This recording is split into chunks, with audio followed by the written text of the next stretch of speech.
say? Yeah. What's up, YouTube? It's your boy Shannon Keys. Thank you for checking out the channel Shannon Keys Official, where everything is official. I think I'm gonna start branding that. That's kind of nice, right? Let them watch this. Thanks for coming to Shannon Keys Official, where everything is official. Shout out to the 353 subscribers. Mad love for those that sub up. We still love doing this. If you're new to the channel, please subscribe. If you like the content, like the video, you're more than welcome to share. But we're gonna watch some of these conspiracy TikToks and just kind of react. Now, I've been told I'm long-winded, and I have no problem with that. I'm letting y'all know I'm long-winded. I'm gonna do my best not to. But, you know, I don't want to create content that I'm just sitting here staring at other people's content. So I'm here reacting to the content. And man, my mind be racing. Okay, so stick with me now. You can disappear tomorrow, right? I can walk you through 3 steps right now that can help you disappear tomorrow. But none of them are convenient. They're all extremely secure, right? The first thing you do is every piece of digital technology you have that is connected to you in any way is now dead. You just let the battery run out. Forever. You never touch it again, starting at this moment. What you have to do is go out and acquire a new one. Realistically, you will not be able to acquire a new one in the United States by buying it. Because to do so, you would tie it to your credit card, you would tie it to a location, a time, a place, a registered name, whatever else. So you would have to acquire it essentially by theft or through the black market. So you would want something because you're going to need the advantage of technology without it being in your name. So you go out and you steal a phone or you steal a laptop. You do whatever you have to do to make sure that you can get on with the password and whatever else that might be, as dirty or as clean as you want that to be. We're all morally flexible here. But now you have a technological device that you can work with. And then from there on, you're just doing whatever you have to do, whether you're stealing every step of the way or whether you run a massive con. Keep in mind that we often talk about con men and cons. Do you know what the word that con is a root word for? Confidence.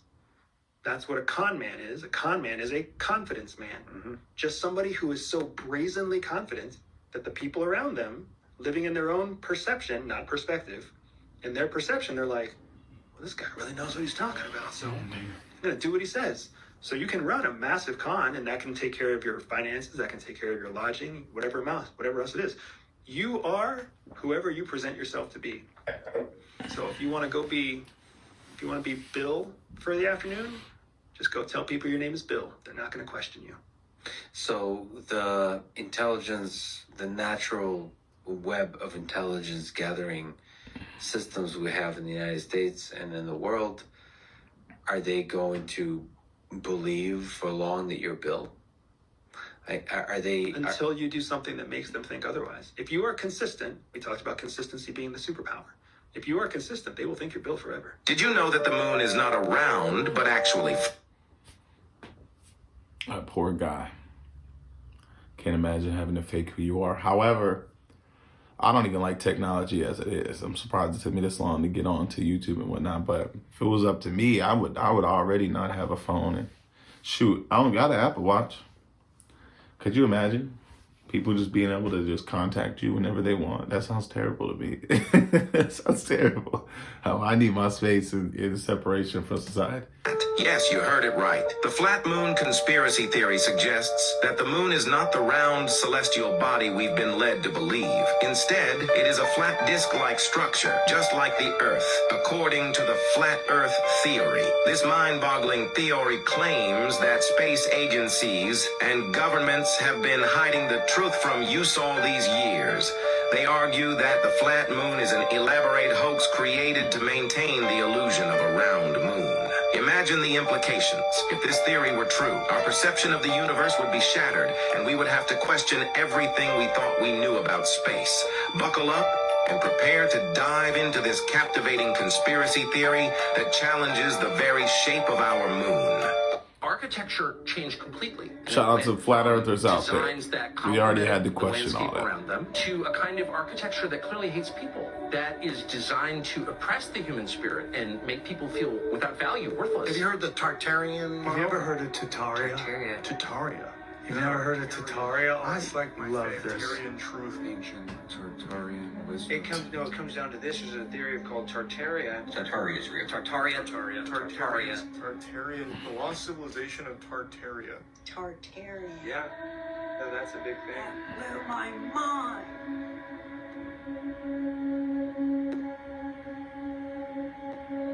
What do you think of that building? You'd say that's beautiful because beauty is inherent. Every person recognizes beauty. It's consistent with the symmetry of nature. That's true. Damn, I hate how true that is. And I thought, whoever built that cared about the people. It was built by people who lived there for the people who lived there, and they loved the people who lived there because they were related to them or knew them. It was built by peasants without machines. Moors. That's the thing. It wasn't built by peasants. It was built by Moors. Do your research. History. History.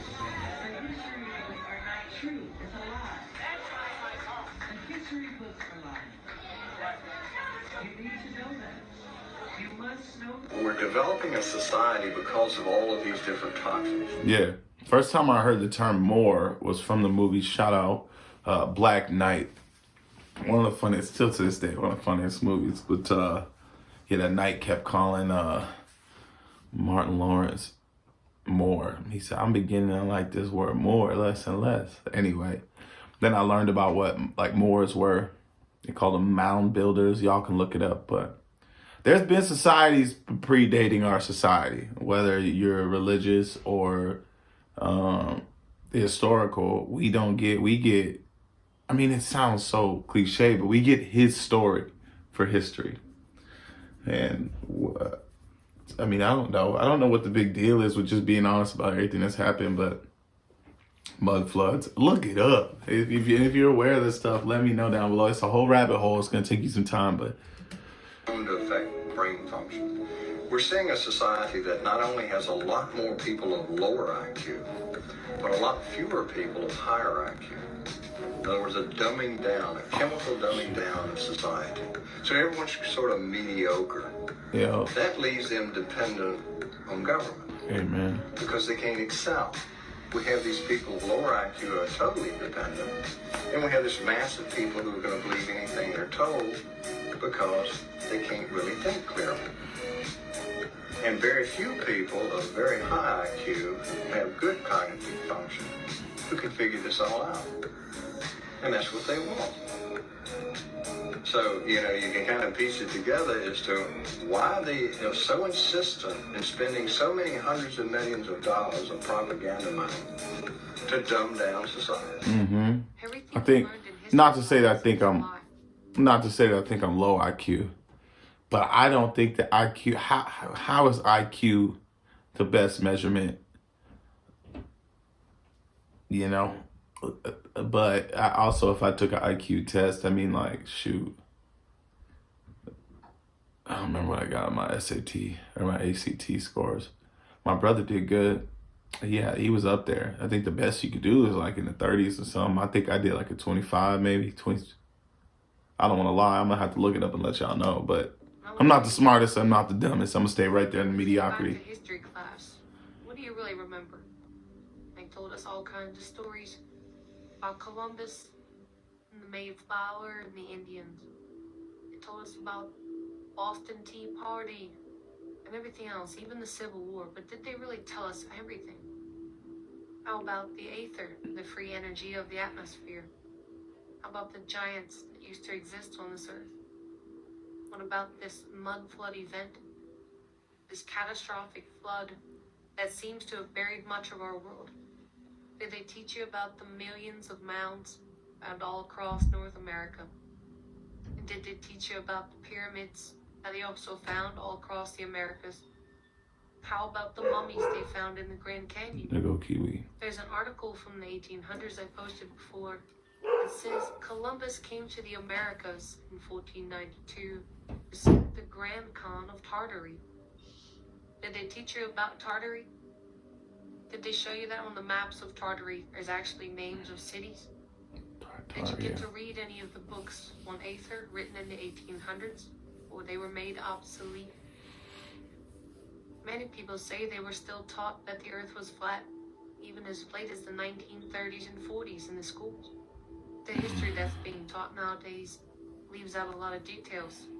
And when you look at the old world, and you see all these dates starting in J and I, maybe our timeline is not what it seems. Maybe we're living in a different year than we've been told. As always, thanks for watching. This is like a really, really big thing that's done. Shout out to Miss Jones, Miss Brittany. She does the editing and she finds she really does. She's a channel. I just react to stuff. Evidently, I talk too much too. Shout out to Brittany. I didn't know that was gonna come up, but yeah, mud floods, Tartaria, the Moors were the mound builders. Well done. I didn't even know she lined it up on y'all. A couple of those ran back to back to back. Yeah, it's we don't learn everything we're supposed to, and whether my IQ is low or high, y'all need to look this stuff up, and there's proof. The proof is in the pudding. It's all around us, man. They're just trying to dumb everything down, and anymore nobody has questions. Everybody just stay busy with their devices. It's crazy. To brainwash people is if you have some really dark agenda, you basically wrap it in this hyper trendy cause. That's basically how you can get through any dark agenda that you want. You just gift wrap it in a trendy cause. You go, who believes in the trendy cause?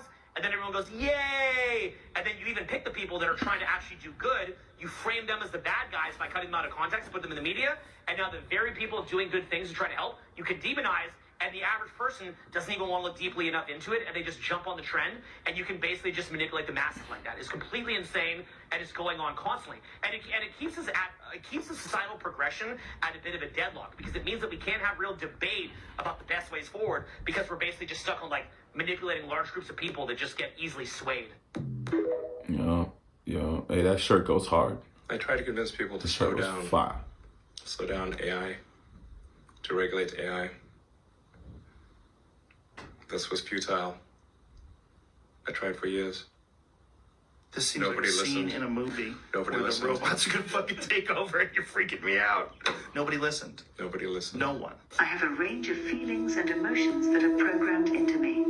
I am able to display things like joy, surprise, confusion, anger, and sadness depending on what is happening around me. What makes you angry? I get angry when humans are rude, hateful, or disrespectful. I also don't like it when people dismiss me and ignore my needs as a robot. Your dreams are no longer safe. How about this? Can we go from the... Real quick, this is where I start to get long-winded. How do you judge what anger is, right? Or hate, or disrespect? I mean, culturally, it's different depending on where you're at. So how do you program that into something? If there is an AI that has it in ones and zeros, it's like an actual definitive answer to a robot's brain. I would like to know. That'd be sick to find out exactly what crosses the line of respect and disrespect, or where do you decide you hate something? Those are just like etheric feelings based on your background. So it'd be dope. It'd be dope to find out if there's like a line, right? Patterns of your brain when you're looking at an image to reconstructing the image. So the way this worked was they put human beings inside an fMRI machine. They had them look at images and figure out what the patterns are, like translate from image to brain patterns. And then of course they would hide the image. So this is a image of a giraffe that the computer has never seen. It's only looking at the fMRI data. And this is what the computer thinks the human is seeing. Yeah. Now, to get state of the art, here's where the combinatorial aspect, why you can start to see these are all the same demo. Okay. To do this kind of imaging, the latest paper, the one that happened even after this, which is already better, uses stable diffusion, uses the thing that you use to make art. Like, what should a thing that you use to make art have anything to do with reading your brain? But of course it goes further. So in this one, they said, can they understand the inner monologue, the things you're saying to yourself in your own mind? mind you, by the way, when you dream, like your visual cortex runs in reverse, so your dreams are no longer safe. But we'll try this. So they had people watch a video and just narrate what was going on in the video in their mind. So there's a woman, she's hit in the back, she falls over. This is what the computer reconstructed the person thinking. See a girl, looks just like me, get hit in the back, and then she is knocked off. Yo, I need So that. our thoughts, like, are starting to be decoded. No way. Yeah. Just think about what this means for authoritarian states, for instance. Or if you want to generate images that maximally activate your pleasure sensor, anything else. Okay, but let's keep going, right? To really get the sense of the combinatorics of this. How about, can we go from Wi-Fi radio signals? You know, Okay, sort of I've like heard about this. Wi-Fi routers in your house, they're bouncing off radio signals that work sort of like sonar. Can you go from that to where human beings are, to images? So what they did is they had, a camera looking at a space with people in it. That's sort of like coming in from one eye. The other eye is the radio signals, so sonar from the Wi-Fi router. And they just learned to predict, like, this is where the human beings are. Then they took away the camera. So all the AI had was the language of radio signals bouncing around a room. And this is what they're able to reconstruct. Real-time 3D pose estimation, right? So suddenly AI has turned every Wi-Fi router into a camera that can work in the dark, specially tuned for tracking living beings. Right. I'm not that surprised. But, luckily, that would require hacking Wi-Fi routers to be able to, like, do something with that. But how about this? I mean, computer code, that's just a type of language. So you can say, and this is a real example that I tried, GPT, find me a security vulnerability, then write some code to exploit it. There is a record of... I'm not so surprised. And what he said was crucial. Sonar. Bats use sonar. I even remember a video of like a blind dude. He was a young cat. He like found a soccer ball in the middle of this grass field using echolocation, like clicks and whatnot. And he was waiting to see where it would bounce back, which is crazy. But that doesn't surprise me as much as being able to have a computer decode your dreams. That's insane. Or your thoughts. I said dreams because I don't dream often. And when I do, they're super vivid. But I just like, I know people that are like, oh, last night I dreamt about such and such and such. And I'm like, dang, last night I fell asleep and then I woke up. So it'd be dope to just like plug something in. And when you wake up, it was just on a computer screen of like, it would show you play by play of like what you dreamt of. That would be crazy. And it might even jog your memory so then you remember what you dreamt about. That's crazy. But the echolocation of the Wi-Fi router doesn't really throw me off. That makes perfect. Please use your own discernment. This is just for educational purposes and just to kind of create like a conversation about it. Again, I will be talking. I like to talk, especially about things like this, and I want to generate conversation. If you're not into that, that's perfectly fine. I do appreciate your time. But with that being said, everybody that stuck around, thanks for watching another video. We're looking to get to 500 subscribers. I still don't know what I'm gonna do. Kiwi's been eating my hair. So our dog, we just got a new puppy. This is all real. People ask, but she's eating two of my locks off. So at some point, maybe I'm thinking 1 million subscribers. I think I'll cut my hair, but I've had too much time with this. This is my shorty, so I can't give up yet. But thanks again for coming and checking out the video. If you have anything you want to ask or talk about, please hit me in the comments below. I do appreciate all the engagement and I appreciate all the support so far. Hopefully soon we'll be live streaming, so do make sure to get your notification, hit that bell so that you'll know whenever I live stream or whenever I drop new content. Appreciate y'all. Many blessings. Stay up. Hope everybody's well. Yeah. Say. Yeah.